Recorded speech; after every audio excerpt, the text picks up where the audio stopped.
संविधान भाग 5 संघ यूनियन अध्याय 1 कार्यपालिका राष्ट्रपति और उपराष्ट्रपति।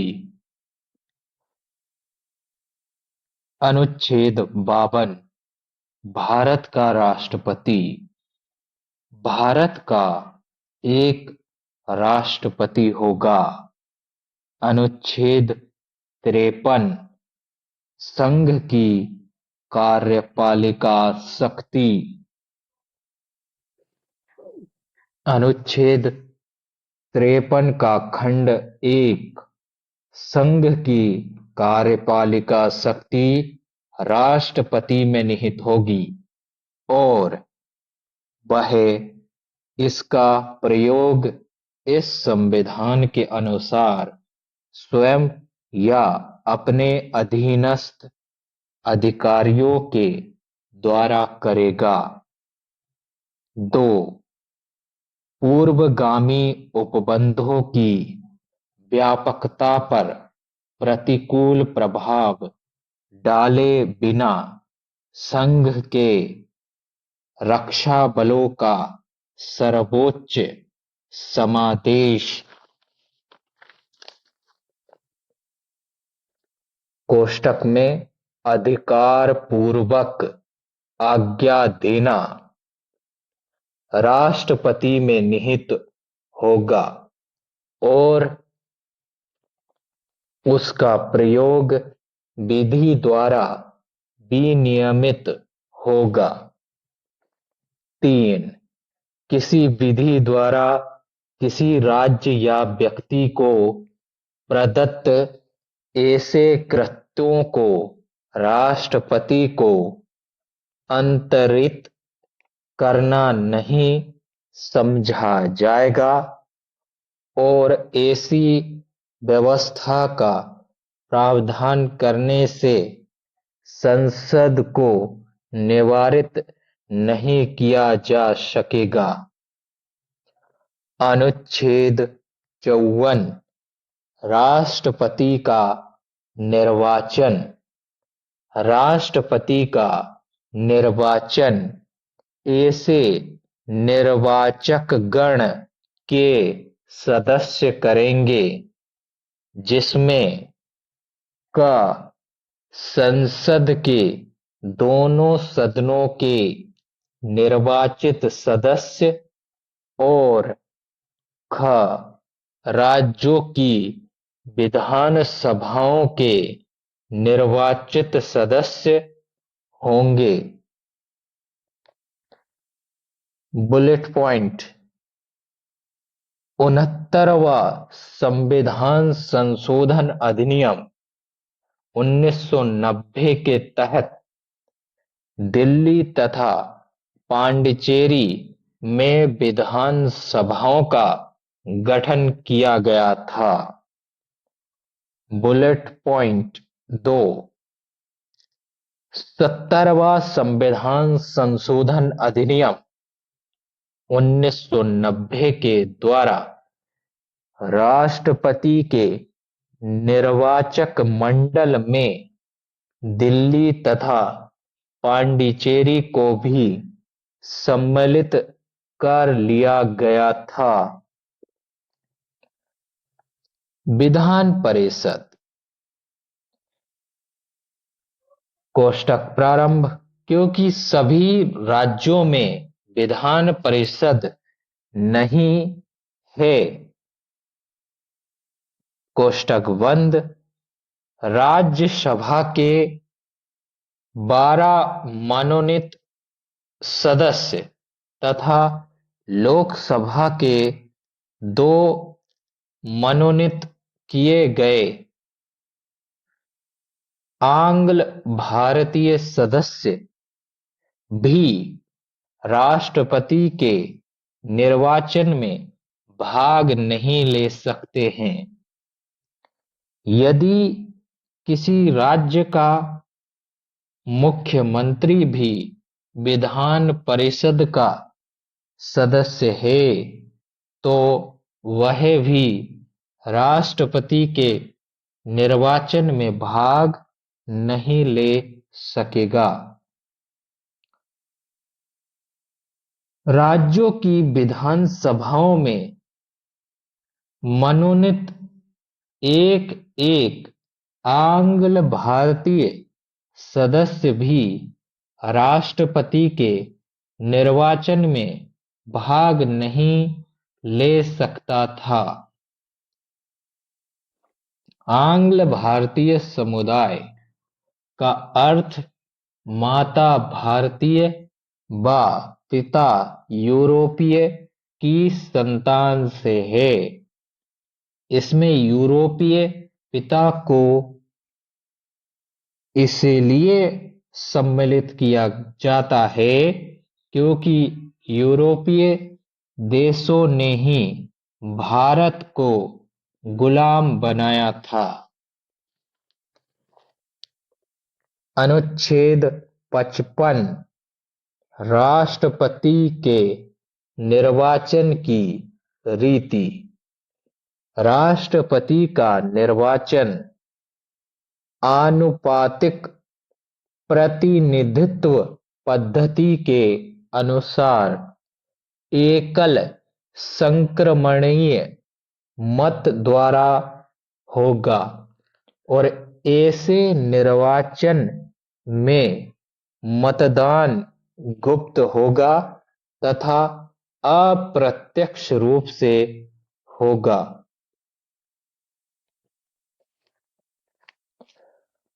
आनुपातिक प्रतिनिधित्व पद्धति।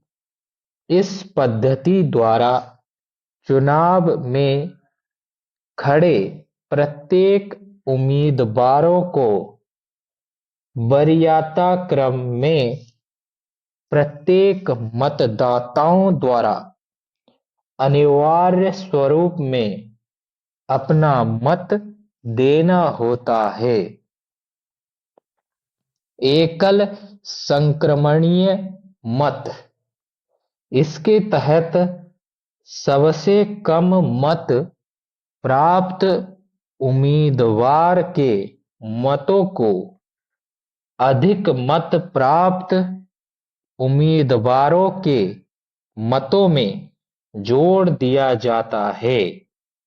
अर्थात जिन उम्मीदवारों को 1/6 कोष्ठक प्रारंभ जमानत राशि कोष्ठक बंद या न्यूनतम मत कोष्ठक प्रारंभ राष्ट्रपति का निर्वाचन का कोटा कोष्ठक बंद प्राप्त नहीं हुआ है, उनके मतों को अन्य उम्मीदवारों को प्राप्त मतों में जोड़ दिया जाता है।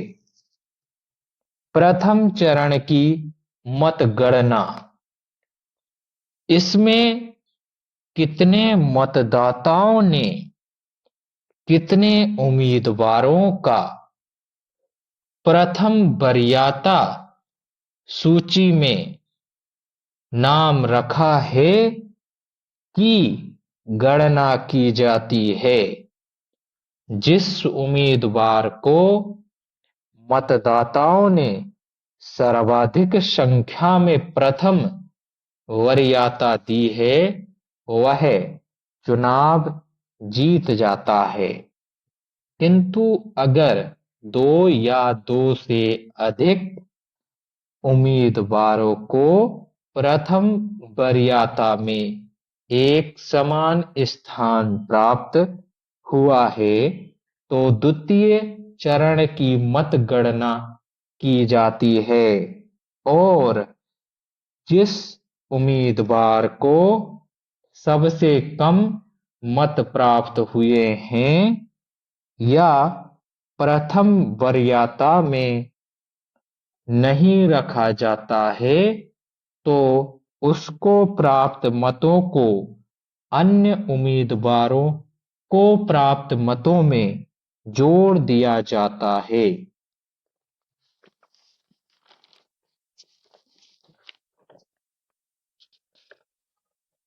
केवल बीबी गिरी के निर्वाचन के समय द्वितीय चरण की मतगणना हुई थी। अप्रत्यक्ष मतदान। राष्ट्रपति के निर्वाचन में जनता सीधे भाग नहीं लेती है, बल्कि जनता द्वारा चुने गए प्रतिनिधि भाग लेते हैं। एक विधायक अर्थात एमएलए के मत का मूल्य निम्नलिखित फार्मूले से निकाला जाता है। राज्य की कुल जनसंख्या बटे राज्य के कुल एमएलए गुणित 1000। विधायक यानी एमएलए राज्यों की विधानसभा में बैठते हैं। एक सांसद अर्थात एमपी के मत का मूल्य निम्नलिखित फार्मूले से निकाला जाता है। कुल विधायकों के मतों का मूल्य बटे कुल सांसदों की संख्या बराबर एक सांसद का मत का मूल्य प्राप्त होता है। तब एक सांसद के मत का मूल्य गुणित कुल सांसदों की संख्या बराबर कुल सांसदों के मतों के मूल्यों की प्राप्ति होगी। भारत में कुल 28 राज्यों के कुल विधायकों एमएलए के मतों का मूल्य लगभग 5.43.231 होता है, और जबकि कुल सांसदों अर्थात एमपी के मतों का मूल्य भी लगभग 5.43.200 होता है।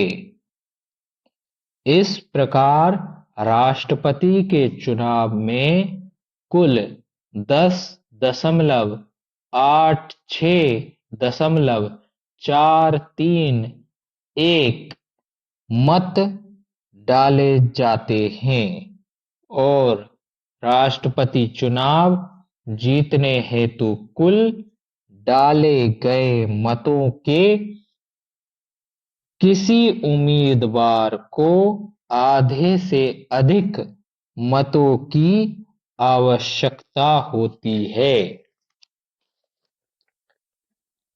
राष्ट्रपति निर्वाचन में सम्मिलित होने हेतु जमानत राशि राष्ट्रपति के पद हेतु चुनाव लड़ने से पूर्व उम्मीदवारों को 15,000 रुपये जमानत के रूप में आरबीआई के पास जमा करने पड़ते हैं। यदि राष्ट्रपति के निर्वाचन में उम्मीदवार को 1/6 भाग से कम मत प्राप्त होते हैं तो उसकी जमानत राशि जब्त हो जाती है। इसे जमानत जब्त होना कहा जाता है। यह अपमान की स्थिति है। उदाहरण के लिए, यदि डाले गए कुल मत 10 लाख हैं तो गुणित 1/6 बराबर 1.8 लाख होता है। तब यदि 1.8 लाख से कम मत यदि किसी उम्मीदवार को प्राप्त होंगे तो उसकी जमानत राशि जब्त हो जाएगी। राष्ट्रपति का निर्वाचन का कोटा।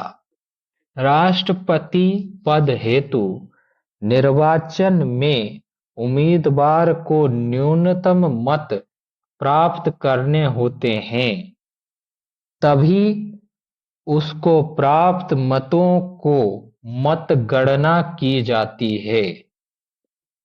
अन्यथा अन्य उम्मीदवारों को प्राप्त मतों में उसको प्राप्त मतों को जोड़ दिया जाता है। इसे ही राष्ट्रपति का निर्वाचन का कोटा कहा जाता है। किसी उम्मीदवार के लिए अनिवार्य न्यूनतम मत ज्ञात करने हेतु निम्नलिखित फार्मूले का प्रयोग किया जाता है। कुल डाले गए मत बटे कुल प्रत्याशी प्लस 1। उदाहरण के लिए कुल डाले गए मत 10 लाख हैं बटे कुल प्रत्याशी 3 हैं। जोड़ 1 बराबर 2.5 लाख, अर्थात संदर्भित उदाहरण में न्यूनतम मत 2.5 लाख होंगे।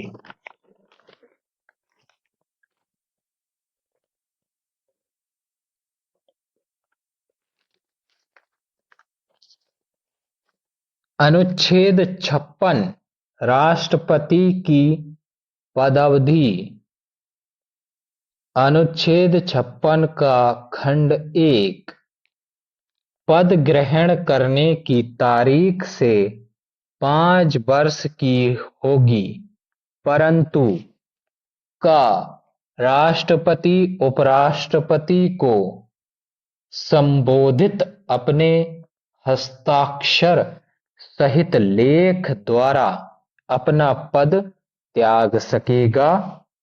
ख संविधान का अतिक्रमण करने पर राष्ट्रपति को अनुच्छेद 61 में उपबंधित रीति से चलाए गए महाभियोग द्वारा पद से हटाया जा सकेगा। ग अपने उत्तराधिकारी के पद ग्रहण पर राष्ट्रपति त्याग पत्र देगा।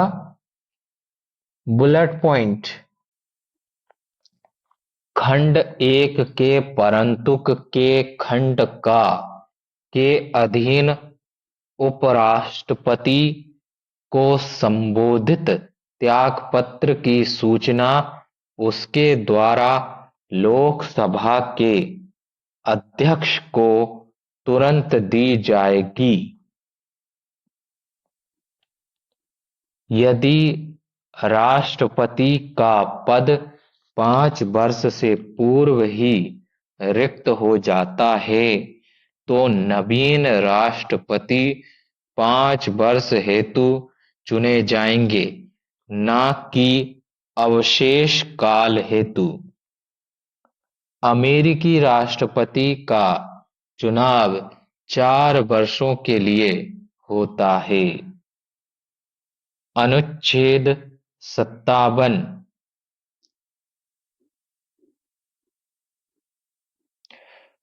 पुनर्निर्वाचन के लिए पात्रता। दोबारा राष्ट्रपति पद धारण किया जा सकता है। डॉक्टर राजेंद्र प्रसाद एकमात्र राष्ट्रपति थे जो दोबारा निर्वाचित हुए थे। अनुच्छेद 58 राष्ट्रपति निर्वाचित होने के लिए अर्हताएं। 1 कोई व्यक्ति राष्ट्रपति निर्वाचित होने का पात्र तभी होगा का भारत का नागरिक है, ख 35 वर्ष की आयु पूरी कर चुका है, ग लोकसभा का सदस्य निर्वाचित होने के लिए अर्हित है। 2 कोई व्यक्ति जो भारत सरकार अथवा राज्य सरकार या उक्त के नियंत्रणाधीन किसी स्थानीय या अन्य प्राधिकारी के अधीन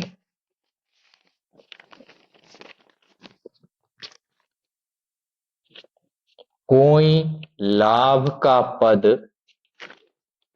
कोष्ठक शुरू सरकारी पद कोष्ठक बंद धारण करता है, राष्ट्रपति निर्वाचित होने का पात्र नहीं होगा। राष्ट्रपति, उपराष्ट्रपति, राज्यपाल व मंत्री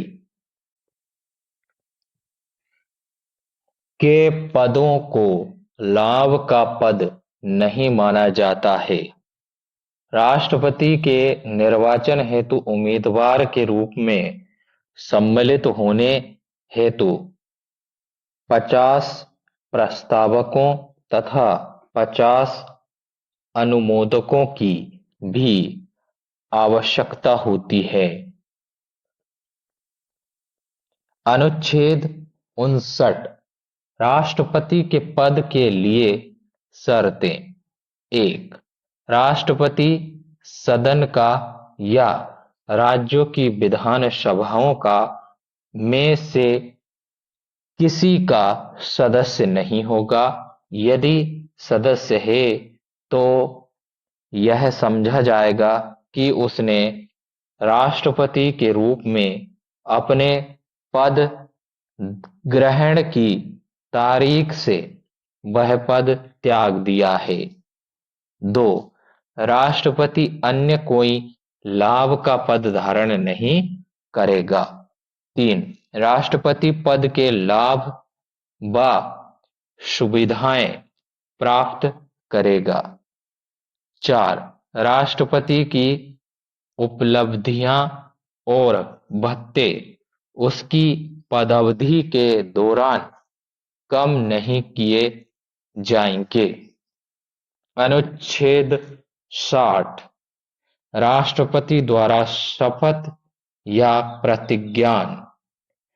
राष्ट्रपति के रूप में पद ग्रहण करने से पहले वह व्यक्ति भारत के मुख्य न्यायमूर्ति या उनकी अनुपस्थिति में उच्चतम न्यायालय के उपलब्ध ज्येष्ठतम न्यायाधीश के समक्ष निम्नलिखित प्रारूप में प्रतिज्ञान करेगा और उस पर अपने हस्ताक्षर करेगा, अर्थात मैं अमुक ईश्वर की शपथ लेता हूं बटे सत्यनिष्ठा से प्रतिज्ञान करता हूं कि मैं श्रद्धापूर्वक भारत के राष्ट्रपति के पद का कार्यपालन करूंगा तथा अपनी पूरी योग्यता से संविधान और विधि का परिरक्षण अर्थात हर तरह से रक्षा, संरक्षण अर्थात देखभाल और प्रतिरक्षण अर्थात रक्षा करूंगा और मैं भारत की जनता की सेवा और कल्याण में निरत रहूंगा। अनुच्छेद 61 राष्ट्रपति पर महाभियोग चलाने की प्रक्रिया। 1. जब संविधान के अतिक्रमण के लिए राष्ट्रपति पर महाभियोग चलाना हो तब संसद का कोई सदन आरोप लगाएगा। 2. ऐसा कोई आरोप तब तक नहीं लगाया जाएगा जब तक कि का ऐसा आरोप लगाने की प्रस्थापना किसी ऐसे संकल्प से अंतर्विष्ट नहीं है जो कम से कम 14 दिनों की ऐसी लिखित सूचना के दिए जाने के पश्चात प्रस्तावित किया गया है, जिस पर उस सदन की कुल सदस्य संख्या के कम से कम 1/4 1/4 सदस्यों ने हस्ताक्षर करके उस संकल्प को प्रस्तावित करने का अपना आशय प्रकट किया है और खा उस सदन की कुल सदस्य संख्या के कम से कम 2/3 2/3 बहुमत द्वारा ऐसा संकल्प पारित नहीं किया गया है। 3. जब आरोप संसद के किसी सदन द्वारा इस प्रकार लगाया गया है तब दूसरा सदन उस आरोप का अन्वेषण करेगा या कराएगा। कोष्टक शुरू किसी समिति द्वारा कोष्टक बंद और ऐसे अन्वेषण में उपस्थित होने का तथा अपना प्रतिनिधित्व कराने का राष्ट्रपति को अधिकार होगा। 4. यदि अन्वेषण के परिणाम स्वरूप आरोप सिद्ध हो गया है तो आरोप का अन्वेषण करने या कराने वाले सदन की कुल सदस्य संख्या के कम से कम 2/3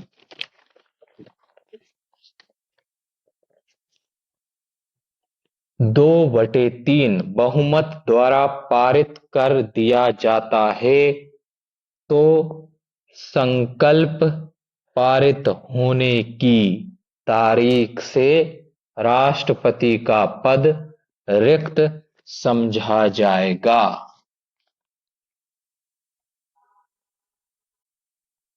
महाभियोग प्रक्रिया किसी भी सदन में प्रारंभ की जा सकती है। महाभियोग प्रक्रिया अमेरिकी संविधान से अपनाई गई है, जो कि 66% अर्थात 2/3 बहुमत सत्तारूढ़ दल का सरकार में नहीं हो पाता है। इसीलिए विपक्ष भी महाभियोग प्रक्रिया में भाग लेता है और राष्ट्रपति द्वारा मनोनीत सदस्य भी महाभियोग प्रक्रिया में भाग ले सकते हैं। जब राष्ट्राध्यक्ष व शासनाध्यक्ष एक ही व्यक्ति होता है तो इस व्यवस्था को अध्यक्षात्मक शासन प्रणाली कहते हैं। जब राष्ट्राध्यक्ष व शासनाध्यक्ष पृथक पृथक होते हैं तो इस व्यवस्था को संसदीय शासन प्रणाली कहते हैं। पासपोर्ट जारीकर्ता व्यक्ति के विदेश प्रस्थान पर उसको पासपोर्ट की आवश्यकता नहीं होती है। जैसे राष्ट्रपति को पासपोर्ट की आवश्यकता नहीं, क्योंकि राष्ट्रपति पासपोर्ट जारी करता है। कार्यपालिका के अंतर्गत अधिकारी, कर्मचारी और मंत्रीगण आते हैं। न्यायालय ही न्यायपालिका होती है। वर्तमान में उच्चतम न्यायालय में लगभग 33 न्यायाधीश व एक मुख्य न्यायमूर्ति है। भारत के प्रथम नागरिक भारत के राष्ट्रपति होते हैं और राष्ट्रपति ही भारतीय नागरिकों को उनके विदेश प्रस्थान पर विदेश में उनकी गारंटी प्रदान करते हैं। राष्ट्रपति की शक्तियां। 1. न्यायिक शक्तियां। अनुच्छेद 72 के अंतर्गत राष्ट्रपति को न्यायिक शक्तियां प्राप्त है। राष्ट्रपति अपनी न्यायिक शक्तियों का प्रयोग करने से पूर्व गृह मंत्रालय की सलाह लेते हैं। राष्ट्रपति 5 तरह से अपनी न्यायिक शक्तियों का प्रयोग कर सकते हैं। 1. क्षमादान। सजा को पूर्ण रूपेण माफ करना। 2. लघुकरण। इसमें राष्ट्रपति सजा की प्रकृति को बदलते हैं किंतु सजा की अवधि नहीं घटाते हैं। उदाहरण के लिए फांसी को आजीवन कारावास में बदलना। दुनिया में सर्वाधिक कठोर कानून सऊदी अरब का है। 3. प्रतिहार। इसमें राष्ट्रपति सजा की अवधि घटाते हैं किंतु सजा की प्रकृति परिवर्तित नहीं करते हैं। इस हेतु प्रतिहार न्यायिक शक्ति का प्रयोग फांसी की सजा के संबंध में नहीं किया जा सकता है। 4. प्रतिलंबन।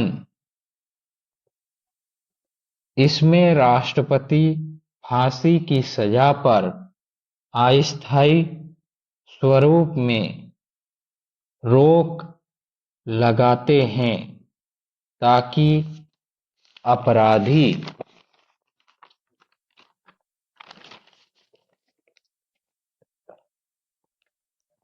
दया याचिका की अपील राष्ट्रपति के समक्ष कर सके। अगर आपको आजीवन कारावास मिला है और 20 वर्षों तक कारावास में उत्तम व्यवहार से रहते हैं तो बहुत अधिक संभावना होती है कि आपको कारावास मुक्त कर दिया जाए। 5. विराम। राष्ट्रपति द्वारा अस्थायी रूप से सजा के निलंबन की व्यवस्था को विराम कहते हैं। ऐसा अपराधी के स्वास्थ्य के बिगड़ने पर किया जा सकता है। फांसी की रस्सी बक्सर बिहार में निर्मित होती है। फांसी की सजा पूर्णतः स्वस्थ व्यक्ति को दी जाती है और अपराधी की अंतिम इच्छा के रूप में कुछ ही विकल्प दिए जाते हैं, जैसे धार्मिक किताब को पढ़ने का, किसी से मिलने का या बात करने का, कुछ खाने का इत्यादि। राष्ट्रपति सैन्य प्रमुख होते हैं, इसीलिए वो सैनिक अपराधियों की सजा को माफ कर सकते हैं। राज्यपाल को भी न्यायिक शक्तियां प्राप्त है, किंतु वे फांसी व सैनिकों को प्राप्त सजा को माफ नहीं कर सकते हैं। अमेरिकी राष्ट्रपति को भी सैनिकों को प्राप्त सजा को माफ करने का अधिकार प्राप्त नहीं है। सैन्य शक्तियां राष्ट्रपति तीनों सेना के प्रमुख होते हैं, अतः वे किसी देश से युद्ध की घोषणा, युद्ध विराम की घोषणा इत्यादि करने का अधिकार रखते हैं। सैन्य पदसोपान सबसे ऊपर राष्ट्रपति हैं, फिर रक्षा मंत्री और फिर तीनों सेना के अध्यक्ष CDS आते हैं। तीन सेना हैं, थल सेना प्रमुख, वायु सेना प्रमुख और जल सेना प्रमुख। CDS चक्रानुक्रम में सेवानिवृत्त थल सेना, वायु सेना, जल सेना प्रमुखों में से बनाया जाता है। वे सलाहकारी व समन्वयकर्ता की भूमिका में रहते हैं। सैन्य विविधता का महत्व। थल सेना जमीन पर कब्जा हेतु आवश्यक है। वायु सेना युद्ध में आगे बढ़ने हेतु आवश्यक है। जल सेना दूरी के युद्ध हेतु आवश्यक है। सेना कानून वरिष्ठ हमेशा सही होते हैं। भ्रष्टाचार को महिलाएं कम कर सकती है। विधायी शक्तियां कानून निर्मित करने की शक्ति को विधायी शक्ति कहा जाता है।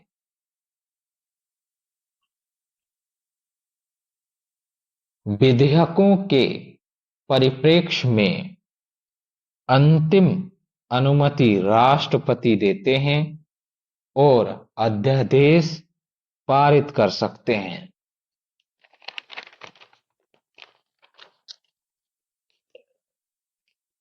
राष्ट्रपति की वीटो शक्तियां राष्ट्रपति की विधायी शक्तियां के अंतर्गत आती है। विधेयकों को रोकने की शक्ति को वीटो शक्ति कहते हैं। यह तीन प्रकार की है। एक, अत्यंतकारी वीटो।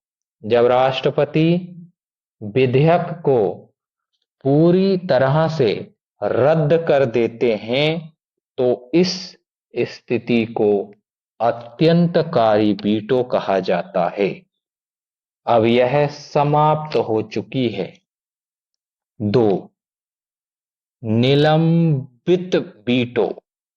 राष्ट्रपति जब विधेयकों को पुनर्विचार के लिए लौटाते हैं तब उस स्थिति को निलंबित वीटो कहा जाता है। 3. Pocket veto.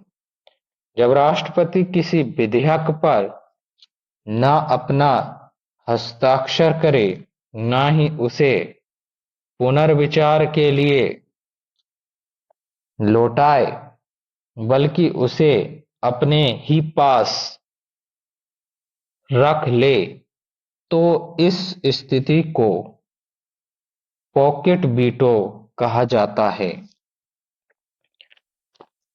डाक संशोधन विधेयक 1986 पर राष्ट्रपति ज्ञानी जेल सिंह ने पॉकेट वीटो का उपयोग किया था। कार्यपालिका शक्ति। राष्ट्रपति कार्यपालिका प्रमुख होते हैं। कार्यपालिका का शाब्दिक अर्थ काम करने वालों से लगाया जाता है। इसके तहत ही राष्ट्रपति उच्चस्थ अधिकारियों की नियुक्ति व पदच्युति करते हैं, जैसे लोक सेवा अध्यक्ष, चुनाव आयुक्त इत्यादि। राजनीतिक शक्तियां। राष्ट्रपति भारत के राजदूत को विदेश में भेजता है तथा विदेशी राजदूत को भारत में आने की अनुमति देता है। विदेश जाने वाले मंत्रीगण भी राष्ट्रपति से अनुमति लेते हैं।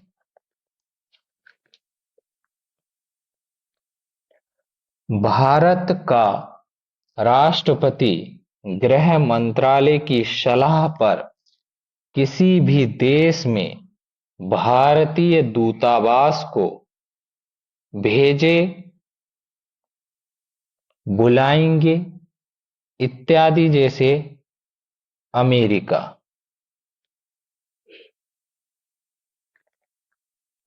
दूतावास परिसर में भारतीय कानून प्रवर्तनीय होगा और संपूर्ण व्यक्ति व व्यवस्था भारतीय नियमानुसार होगी। बिल्कुल इसकी विपरीत स्थिति भारत में स्थित अन्य देशों के दूतावास पर लागू होगी। शिक्षा संबंधी शक्तियां। गैर राजनीतिक शक्तियां। इसके तहत राष्ट्रपति सभी केंद्रीय विश्वविद्यालयों के कुलाध्यक्ष द विजिटर होते हैं। इसी तरह राज्य नियंत्रणाधीन महाविद्यालयों के कुलाध्यक्ष द विजिटर राज्यपाल होते हैं। राष्ट्रपति का विशेषाधिकार। राष्ट्रपति को कुछ विशेषाधिकार प्राप्त हैं, जैसे 340 कमरों वाला भारत का राष्ट्रपति आवास, 5 लाख मासिक वेतन, कर मुक्तता, 1 वायुयान, 60 बुलेट प्रूफ गाड़ियां, 2 करोड़ की एक गाड़ी होती है ये, बुलेट प्रूफ रेल इत्यादि। पुरानी दिल्ली मुगलों ने बसाई थी। लुटियन दिल्ली अंग्रेजों ने बसाई थी, जो कि पुरानी दिल्ली में स्थित है। नई दिल्ली भारतीयों ने बसाई है। इंडिया गेट के जस्ट सामने राष्ट्रपति भवन अवस्थित है। राष्ट्रपति भवन के पीछे मुगल गार्डन, जो अब अमृत गार्डन के नाम से जाना जाता है। यहां 1200 प्रकार की फूलों की प्रजातियां विद्यमान हैं। राष्ट्रपति भवन में 340 कमरे हैं। इंडिया गेट से राष्ट्रपति भवन आने हेतु एक मार्ग अवस्थित है, जिसे राजपथ और अब कर्तव्य पथ कहा जाता है। राष्ट्रपति भवन के पश्चिम में साउथ ब्लॉक है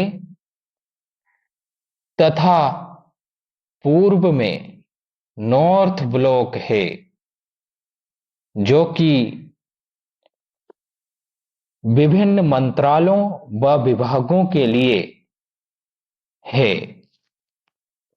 राष्ट्रपति भवन की भौगोलिक अवस्थिति रायसीना की पहाड़ी क्षेत्र लुटियन दिल्ली, जो कि पुरानी दिल्ली में अवस्थित है, वास्तुकार एडमिन लुटियन और वैकट थे।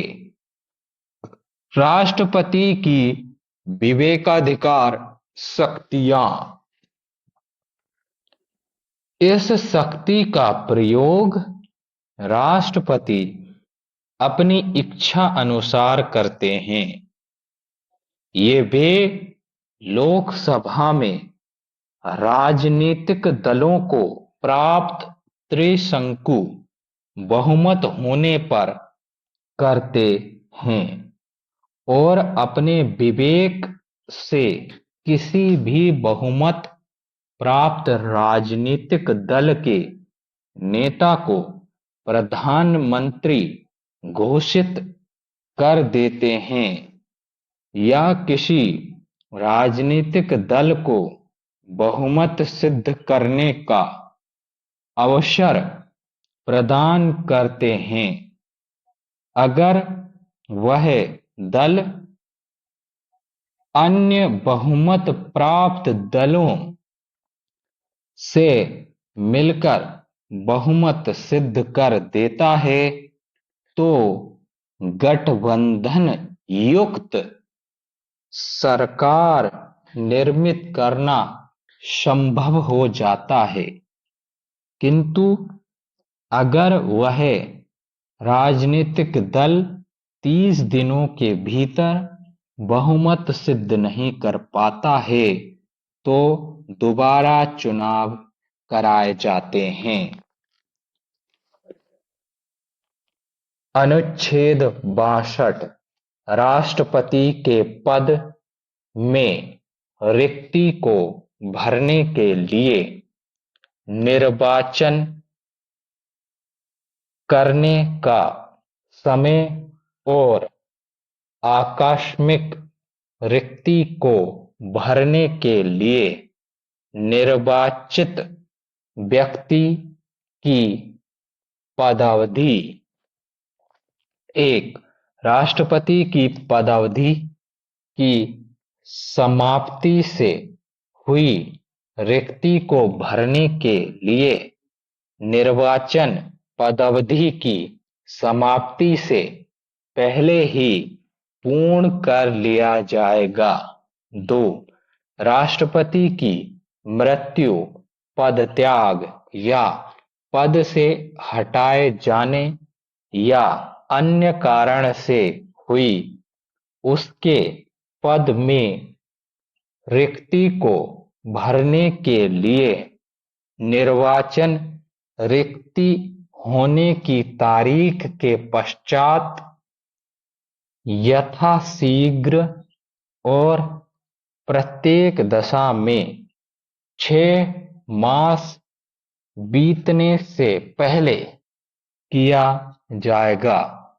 और रिक्ति को भरने के लिए निर्वाचित व्यक्ति अनुच्छेद 56 के उपबंधों के अधीन रहते हुए अपने पद ग्रहण की तारीख से 5 वर्ष की पूरी अवधि तक पद धारण करने का हकदार होगा। धन्यवाद। समाप्त।